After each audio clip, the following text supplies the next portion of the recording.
नमस्कार दोस्तों, study with Madan Verma channel में आप सभी का स्वागत है। हमारे द्वारा सामान्य अध्ययन के सभी विषयों पर ऑब्जेक्टिव क्वेश्चन की 1000 से अधिक प्रश्नों की एक सीरीज प्रारंभ की गई है, जिसमें कि आपको प्रत्येक विषय पर चैप्टर वाइज वीडियो प्रदान किया जाएगा। इसमें पहला सब्जेक्ट जो है इतिहास से प्रारंभ किया गया है, जिसका एक वीडियो जारी कर दिया गया है। उस वीडियो को आप लोगों के द्वारा काफ़ी पसंद किया गया, काफ़ी सराहना की गई। आज ये उसका दूसरा वीडियो है, जिस चैप्टर का नाम है जिसका प्रागैतिहासिक काल। तो अगर ये वीडियो सीरीज आपको पसंद आए दोस्तों, तो प्लीज़ चैनल को सब्सक्राइब और लाइक कर दिया करिए, जिससे कि हमें एक मोटिवेशन मिल सके इस तरह की वीडियो सीरीज और अधिक से अधिक हम बनाकर आपको प्रदान कर सकें। और इसमें आपको बता दें कि इसमें उसी प्रकार उन्हीं प्रश्नों को लिया गया है जो कि आपकी परीक्षा के दृष्टिकोण से अति महत्वपूर्ण हैं, और ये प्रश्न अब तक परीक्षाओं में बार बार पूछे गए हैं और आने वाली परीक्षाओं में भी पूछे जाने की पूर्ण संभावना है। तो चलिए दोस्तों, बिना समय गंवाए शुरू करते हैं आज का ये वीडियो। तो प्रागैतिहासिक काल के चैप्टर से पहला प्रश्न है, निम्नलिखित में से मानव की आदि जन्मस्थली माना जाता है। निम्नलिखित में से मानव की आदि जन्मस्थली माना जाता है, तो इसमें से किस महाद्वीप को आदि जन्मस्थली मानव का माना जाता है? तो ये अफ्रीका महाद्वीप को माना जाता है। ठीक है, मानव की आदि जन्मस्थली अफ्रीका महाद्वीप को माना जाता है। ठीक है, अगला प्रश्न देख लीजिए। ताम्रपाषाण युग की अवधि मानी जाती है, तो ताम्रपाषाण युग की अवधि क्या मानी जाती है? ये मानी जाती है 3000 से लेकर 1000 ईसा पूर्व की अवधि को, 3000 से लेकर 1000 की ईसा पूर्व की अवधि को ताम्रपाषाण युग की अवधि मानी जाती है। ठीक है, चलिए अगला प्रश्न देख लीजिए।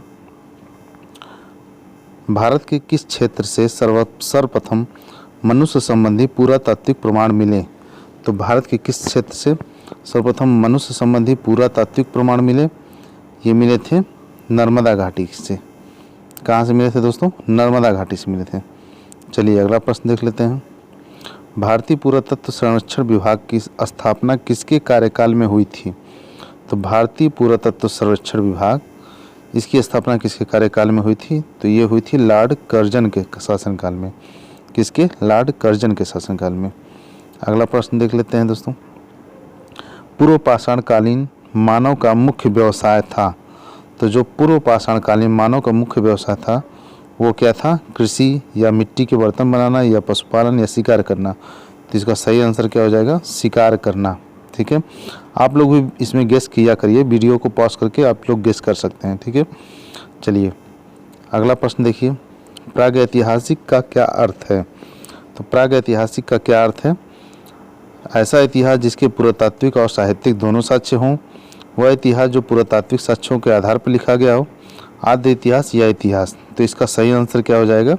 वह इतिहास जो पुरातात्विक साक्ष्यों के आधार पर लिखा गया हो, इसे हम लोग क्या कहेंगे? प्रागैतिहासिक।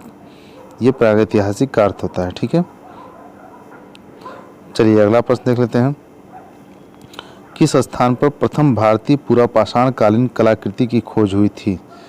तो किस स्थान पर भारतीय पुरापाषाणकालीन कलाकृति की खोज हुई थी? तो इसका सही आंसर क्या है? पल्लवरम। पल्लवरम में भारतीय पुरापाषाणकालीन कलाकृति की खोज हुई थी। चलिए अगला प्रश्न देख लेते हैं। आमरी संस्कृति कहाँ पर पनपी? आमरी संस्कृति कौन सी संस्कृति है दोस्तों? आमरी संस्कृति। तो ये आमरी संस्कृति कहाँ पर पनपी है? तो इसका सही आंसर क्या हो जाएगा? सही आंसर हो जाएगा सिंध। सिंध में आमरी संस्कृति पनपी थी, यानी इसका जन्म आमरी संस्कृति का सिंध में हुआ था। चलिए अगला प्रश्न देख लेते हैं। रॉबर्ट ब्रूस फुट, जिन्होंने भारत में पूर्व पाषाणी उपकरण की खोज की, मूलतः थे, ये क्या थे? तो ये एक भूवैज्ञानिक थे। ठीक है, क्या थे दोस्तों? रॉबर्ट ब्रूस फुट, यह एक भूवैज्ञानिक थे। चलिए अगला प्रश्न देख लेते हैं। निम्नलिखित में से किसे भारत में प्रागैतिहासिक पुरातत्व का जनक माना जाता है? तो इसका सही आंसर क्या हो जाएगा? Robert Bruce foot. ठीक है, रॉबर्ट ब्रूस फुट को प्रागैतिहासिक पुरातत्व का जनक माना जाता है। चलिए अगला प्रश्न देख लेते हैं। पूरा पाषाणकालीन मानव का जीवन पूर्णतया था, तो पूरा पाषाणकालीन मानव का जीवन पूर्णतया कैसा था? यह प्राकृतिक जीवन था, पूर्णतया प्राकृतिक जीवन था। ठीक है, चलिए अगला प्रश्न देख लेते हैं। पूरा पाषाण युग में मनुष्य द्वारा की गई सबसे बड़ी खोज थी। तो पूरा पाषाण युग में मनुष्य द्वारा खोज की गई सबसे बड़ी खोज क्या थी? ये आग का जलाना। यही पूरा पाषाण युग की सबसे बड़ी खोज थी मनुष्य की। ठीक है, चलिए अगला प्रश्न देखते हैं। पशुपालन का प्राचीनतम साक्ष्य कहाँ से प्राप्त हुआ? तो पशुपालन का प्राचीनतम साक्ष्य बागोर से प्राप्त हुआ। ठीक है, पशुपालन का प्राचीनतम साक्ष्य कहाँ से प्राप्त हुआ? बागोर से। चलिए, गंगा के मैदान में मानव बस्ती का प्राचीनतम अवशेष कहाँ मिलता है? तो गंगा के मैदान में मानव बस्ती का प्राचीनतम अवशेष मिलता है कालपी में। कहाँ मिलता है दोस्तों? कालपी में मिलता है। मानव बस्ती का प्राचीनतम अवशेष गंगा के मैदान में कालपी में मिलता है। अगला प्रश्न देखते हैं। भीमबेटका किसके लिए प्रसिद्ध है?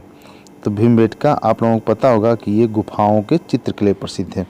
ठीक है, भीमबेटका काफ़ी प्रसिद्ध स्थान है और अक्सर परीक्षाओं में पूछा जाता है, तो आप लोग इससे संबंधित प्रश्नों को जरूर ध्यान दीजिएगा। तो भीमबेटका गुफाओं के चित्र के लिए प्रसिद्ध है। अगला प्रश्न देख लीजिए। भारत के किस शिलाश्रय से सर्वाधिक चित्र प्राप्त हुए हैं? तो भारत के किस शिलाश्रय से सर्वाधिक चित्र प्राप्त हुए हैं? ये हुए हैं भीमबेटका से। कहाँ से? भीमबेटका से सर्वाधिक चित्र प्राप्त हुए हैं। ठीक है, अगला प्रश्न देख लीजिए। पाषाण युगीन लोगों ने सबसे पहले किसे पालतू बनाया? तो पाषाण युगीन लोगों ने सबसे पहले कुत्तों को पालतू बनाया था। किस बनाया था दोस्तों? कुत्तों को पालतू बनाया था। ठीक है, चलिए अगला प्रश्न देख लीजिए। भारत में लोहे का प्रयोग आरंभ हुआ था। तो भारत में लोहे का प्रयोग कब आरंभ हुआ था? यह 1300 ईसा पूर्व में हुआ था। 1300 ईसा पूर्व का मतलब हो गया आपके सिंधु सभ्यता के बाद, यानी वैदिक सभ्यता और उत्तर वैदिक सभ्यता के बीच में। ठीक है, चलिए अगला प्रश्न देख लेते हैं।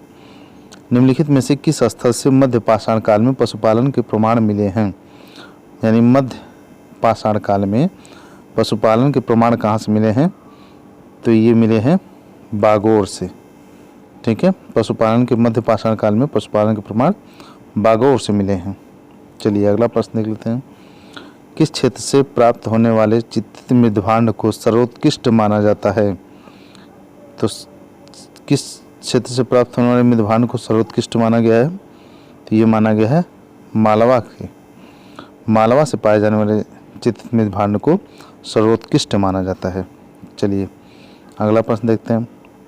निम्नलिखित में से किस स्थान से गर्त निवासों का पुरातात्विक साक्ष्य मिलता है? गर्त निवासों का मतलब आप लोग समझ रहे होंगे, जो गड्ढे खनकर उसमें निवास करते थे जो लोग पहले, उसका साक्ष्य कहाँ से मिलता है? उसका पुरातात्विक साक्ष्य, तो उसका पुरातात्विक साक्ष्य गुफ कराल से मिलता है। ठीक है, कहाँ से? गुफ कराल से मिलता है। चलिए अगला प्रश्न देख लेते हैं। भारतवर्ष में किस स्थान पर प्रागैतिहासिक जोती हुई भूमि खोजी गई? जोती हुई भूमि का साक्ष्य कहाँ से मिलता है? तो ये मिलता है कालीबंगा से। कहाँ से मिलता है दोस्तों? कालीबंगा में जोती हुई भूमि का साक्ष्य कालीबंगा से मिलता है। चलिए अगला देख लेते हैं। बेलन घाटी से प्राप्त औजार किस काल से संबंधित है? बेलन घाटी से औजार किस काल से संबंधित है? तो ये निम्न पूरा पाषाण काल से संबंधित है। ठीक है, बेलन घाटी से प्राप्त औजार ये निम्न पूरा पाषाण काल से संबंधित है। अगला प्रश्न देखते हैं। भारत में व्यवस्थित कृषि का प्राचीनतम प्रमाण कहाँ से प्राप्त होता है? भारत में व्यवस्थित कृषि का प्राचीनतम प्रमाण कहाँ से प्राप्त होता है? तो ये प्राप्त होता है मेहरगढ़ से। कहाँ से प्राप्त होता है दोस्तों? मेहरगढ़ से। ये मेहरगढ़ से प्राप्त होता है। चलिए अगला प्रश्न देख लेते हैं।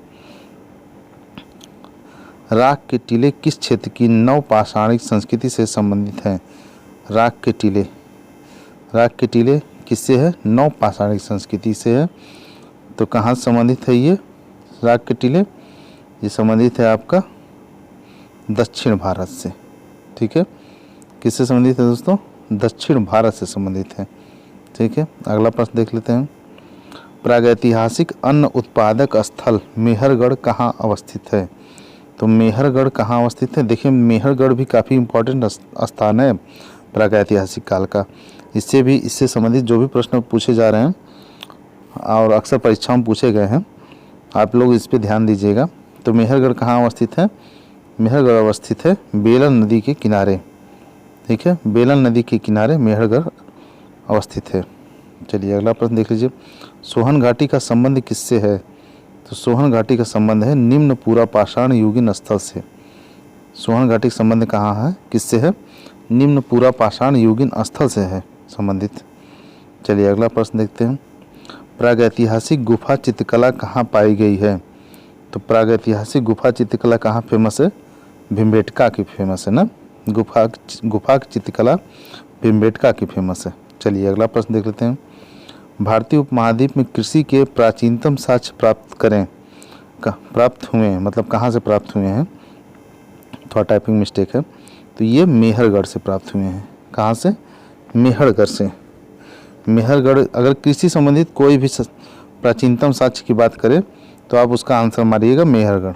ठीक है, चलिए अगला प्रश्न देख लेते हैं। भारतीय उपमहाद्वीप में धान की खेती का प्राचीनतम साक्ष्य किस पुरातात्विक स्थल से प्राप्त हुआ है? तो इसका सही आंसर क्या हो जाएगा? इसका सही आंसर हो जाएगा कोहलडीहवा। किंतु अब नए प्रश्नों में शायद इसमें कुछ संशोधन किया गया है इसके उत्तर में। इसका भी उत्तर अब मेहरगढ़ ही माना जाता है। तो अगर आने वाले प्रश्नों में यदि कहीं दोनों ऑप्शन मिले तो आप मेहरगढ़ ही मारिएगा। ठीक है, चलिए अगला प्रश्न देख लेते हैं। निम्नलिखित में से कौन सा एक औजार पूरा पाषाण संस्कृति से संबंधित नहीं है? तो इसमें कौन सा औजार पूरा पाषाण संस्कृति से संबंधित नहीं है? तो वो सेल्ट संबंधित नहीं है। बाकी कुल्हाड़ी, गड़ासा और बिदरानी ये तीनों संबंधित हैं। ठीक है, सेल्ट संबंधित नहीं है पूरा पाषाण संस्कृति से। अगला प्रश्न देखिए। कपास का प्राचीनतम साक्ष्य कहाँ से प्राप्त हुआ है? तो कपास का प्राचीनतम साक्ष्य कहाँ से प्राप्त हुआ है? ये मोहनजोदड़ो से प्राप्त हुआ है। कहाँ से प्राप्त हुआ है दोस्तों? मोहनजोदड़ो से। कपास का प्राचीनतम साक्ष्य कहाँ से प्राप्त हुआ है? तो ये मोहनजोदड़ो से प्राप्त हुआ है।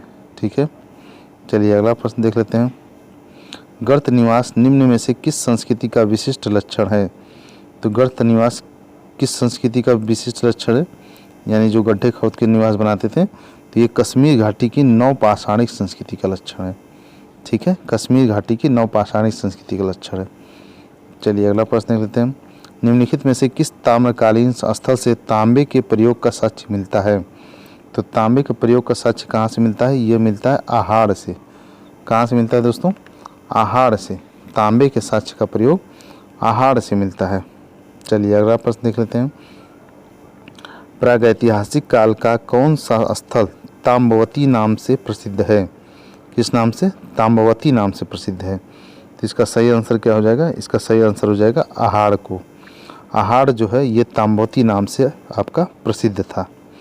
चलिए अगला प्रश्न देख लेते हैं। निम्नलिखित में से किस मध्य पाषाणिक स्थल से हड्डी के बने आभूषण, किसके? हड्डी के बने आभूषण प्राप्त हुए हैं? तो ये कहाँ से प्राप्त हुए हैं हड्डी के बने आभूषण? ये महदहा से प्राप्त हुए हैं। हड्डी के बने आभूषण महदहा से प्राप्त हुए हैं। ठीक है, अगला प्रश्न देख लेते हैं।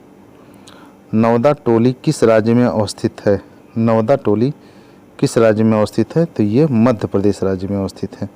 नवदा टोली भी काफ़ी प्रसिद्ध स्थान है, आप लोग इसको ध्यान दीजिएगा, ये मध्य प्रदेश में स्थित स्थान है। अगला प्रश्न देख लीजिए। पशुपालन का प्राचीनतम साक्ष्य प्राप्त हुआ है? तो पशुपालन का प्राचीनतम साक्ष्य कहाँ से प्राप्त हुआ है? बागोर से। देखिए पशुपालन संबंधित यदि कोई प्रश्न आए तो उसका आंसर मारिएगा बागोर। कृषि संबंधित कोई प्रश्न आए, प्राचीनतम साक्ष्य की बात की जाए तो उसका आंसर आए तो अक्सर मारिएगा मेहरगढ़। ठीक है, चलिए। मानव समाधानों में कुत्ते दफनाए गए थे, यानी मानव के शवों के साथ कुत्ते दफनाए जाने, ये कहाँ पाया गया है? मानव समाधानों के साथ कुत्ता भी पाया गया है। ये कहाँ पाया गया है? ये बुर्जहोम में पाया गया है। कहाँ पाया गया दोस्तों? बुर्जहोम में। और बुर्जहोम कहाँ है? तो ये है कश्मीर में आपके। ठीक है, बुर्जहोम कहाँ है? ये कश्मीर में है। चलिए अगला प्रश्न देख लेते हैं। राक का टीला निम्नलिखित किस नवपाषाणिक स्थल से संबंधित है? तो राक का टीला किस नवपाषाणिक स्थल से संबंधित है? तो ये संबंधित है आपके संगन कल्लू से। किससे संबंधित है दोस्तों? संगन कल्लू से। ठीक है, चलिए अगला प्रश्न देख लेते हैं। किस स्थल से मानव कंकाल के साथ कुत्ते का कंकाल भी सावधान से प्राप्त हुआ है? तो इसका वही आंसर है बुर्जहोम। यहाँ पे टाइपिंग मिस्टेक है, आपका सही आंसर क्या हो जाएगा? बुर्जहोम। ठीक है, यहाँ पे भी उसका सही आंसर हो जाएगा बुर्जहोम। ठीक, चलिए अगला प्रश्न देखते हैं। एक ही कब्र से 3 मानव कंकाल निकले हैं। एक ही कब्र में 3 मानव कंकाल पाए गए हैं। तो ये कहाँ पाए गए हैं? ये आपके पाए गए हैं दमदमा से।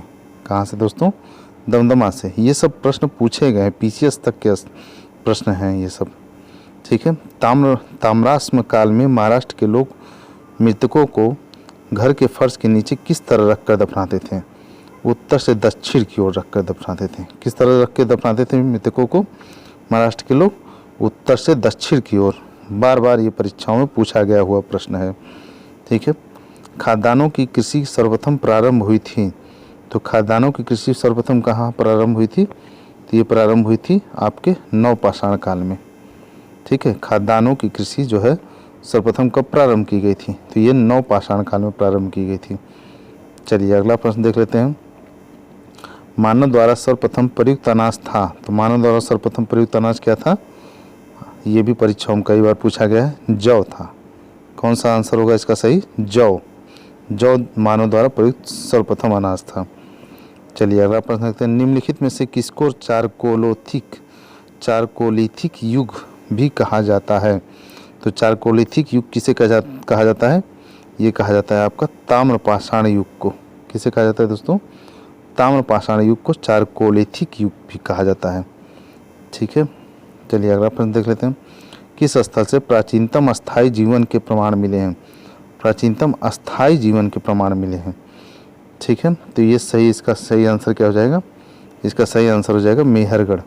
देखिए, जब जीवन अस्थायी हुआ तो वहाँ से लोग कृषि करना प्रारंभ किए, और कृषि का प्राचीनतम साक्ष्य मेहरगढ़ से प्राप्त होता है। ठीक है, कहीं न कहीं इंटरलिंक है ये। ठीक है, तो गैरिक मृदभांड पात्र का नामकरण हुआ था। गैरिक मृदभांड पात्र का नामकरण कहाँ हुआ था? ये हस्तिनापुर में हुआ था। कहाँ हुआ था दोस्तों? हस्तिनापुर में। इसका सही आंसर क्या हो जाएगा? हस्तिनापुर में। चलिए अगला प्रश्न देख लीजिए। निम्न में से किस एक पूरा स्थल से पाषाण संस्कृति से लेकर हड़प्पा सभ्यता तक के सांस्कृतिक अवशेष प्राप्त हुए हैं? ऐसा कौन सा स्थान है जो पूरा पाषाण से लेकर और हड़प्पा सभ्यता तक की संस्कृति के अवशेष प्राप्त हुए हैं? तो इसका सही आंसर हो जाएगा मेहरगढ़। ठीक है, इसका सही आंसर क्या हो जाएगा? मेहरगढ़।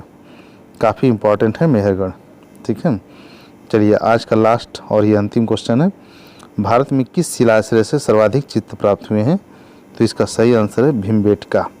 दोस्तों, अगर ये वीडियो सीरीज़ आपको पसंद आ रही हो तो प्लीज़ कमेंट करिएगा और इस चैनल को सब्सक्राइब कर लीजिए, ताकि आप लोगों को और सामान्य अध्ययन से संबंधित सभी विषयों पर इसी तरह के ऑब्जेक्टिव प्रश्नों की एक श्रृंखला आपको प्रदान की जा सके। तो बस आज की इस वीडियो में बस इतना ही। धन्यवाद।